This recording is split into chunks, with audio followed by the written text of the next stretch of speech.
Bonjour! Dans cette vidéo, nous allons utiliser la trigonométrie pour calculer la mesure d'un angle. Mais commençons par découvrir la tour de Pise. Voyons la particularité de cette tour du XIIe siècle et regardons comme elle est penchée. On va s'intéresser à son inclinaison dans notre exercice. La tour de Pise, représentée par le segment PI sur la figure, a une hauteur de 55,86 mètres. En 2008, on a mesuré l'écartement du sommet avec la verticale représentée par le segment IH. On a trouvé IH égale 3,99 mètres. Premièrement, calculer la mesure de l'angle PIH. Deuxièmement, en déduire l'inclinaison de la tour de Pise. Passons maintenant à la correction. Il s'agit d'un exercice de géométrie. Je vais donc commencer par faire une figure à main levée. Je trace donc un triangle rectangle à main levée. Il est rectangle en H et je nomme les deux autres sommets. Dans mon énoncé, il s'agit de déterminer l'angle PIH. Je le code également en couleur. Maintenant, je vais pouvoir du coup nommer correctement les côtés de mon triangle rectangle. Je commence par l'hypoténuse, le plus grand des côtés de mon triangle rectangle, opposé à l'angle droit, je ne mets pas de H après le T.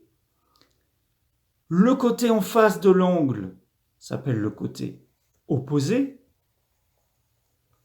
Et enfin, le dernier côté qui forme l'angle s'appelle le côté adjacent. Toujours sur ma figure à main levée, je vais rajouter les informations qu'on m'a données. Je sais que IH mesure 3,99 mètres et je sais que IP, c'est-à-dire la tour de Pise, mesure 55,86 mètres. Si je regarde bien, je connais le côté adjacent et je connais l'hypoténuse. Donc, je vais me poser la question, quelle est la relation trigonométrique qui utilise le côté adjacent et l'hypoténuse? Il s'agit du cosinus. Je sais donc que je vais devoir utiliser un cosinus pour trouver la solution. Passons maintenant à la rédaction. Pour utiliser la trigonométrie, obligatoirement, je dois avoir un triangle rectangle. Je vais le dire à mon correcteur. Dans le triangle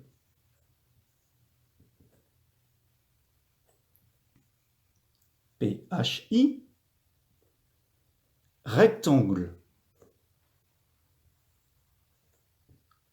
en H, on a la relation trigonométrique que j'utilise, c'est le cosinus. Cosinus s'applique à un angle, PIH. C'est égal au côté adjacent, IH, divisé par l'hypoténuse, IP. Maintenant, je remplace par les valeurs numériques. IH mesure 3,99. IP mesure 55,86. Pour déterminer l'angle, je vais utiliser la fonction réciproque du cosinus, qu'on appelle l'arc cosinus ou le cosinus moins 1. C'est ce qu'on trouve très souvent sur les calculatrices. Et je vais l'appliquer donc aux valeurs numériques qui m'ont été données.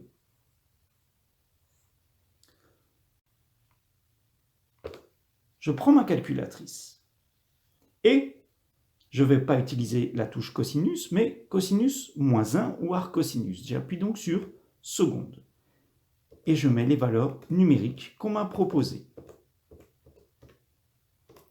J'obtiens donc un angle qui mesure à peu près 85,9 degrés. Environ 85,9 degrés. Et j'ai donc répondu à la première question. Maintenant, j'aimerais l'inclinaison de la tour de Pise. Normalement, elle devrait être verticale. Si elle était verticale, elle ferait un angle avec le sol de 90 degrés.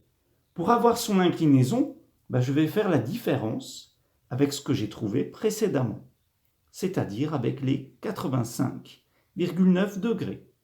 Et je trouve une inclinaison de 4,1 degrés. Donc, en 2008, la tour de Pise était inclinée de 4,1 degrés. C'est ce qu'on a vu précédemment sur la vidéo.